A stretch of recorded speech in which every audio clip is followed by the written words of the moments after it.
របៀបបង្កើត vendor ឬអ្នកផ្គត់ផ្គង់នៅក្នុងប្រព័ន្ធ Maxu ទី1សូមចូលទៅកាន់មុខងារ Accounting បន្ទាប់មក select យក vendor ហើយជ្រើសរើសយក vendor សូមចុច create ដើម្បីបង្កើត vendor ថ្មីបន្ទាប់មកសូមជ្រើសរើសប្រភេទអ្នកផ្គត់ផ្គង់សម្រាប់បុគ្គលសូម select យក individual សម្រាប់ក្រុមហ៊ុនសូម select យក company បន្ទាប់មកសូមវាបញ្ចូលឈ្មោះជាភាសាអង់គ្លេសនិងភាសាខ្មែរប្រសិនបើអ្នកផ្គត់ផ្គង់ជាអតិថិជនរបស់អ្នកដែរសូម tick លើ customer សូមចុចលើ icon edit ដើម្បីបញ្ចូលរូបភាពក្នុងករណីមិនចាំបាច់សូមធ្វើការរំលង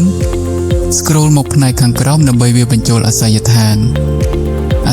ទី1សូមបញ្ចូលជាភាសាខ្មែរអាសយដ្ឋានទី2សូមបញ្ចូលជាភាសាអង់គ្លេស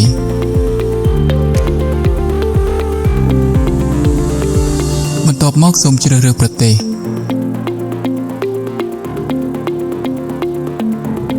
បន្ទាប់មកទៀតសូមបញ្ចូលព័ត៌មានទាក់ទងដូចជាលេខទូរស័ព្ទក្រុមហ៊ុន email website និង category សម្រាប់ព័ត៌មានមិនចាំបាច់សូមធ្វើការរំលងបន្ទាប់មក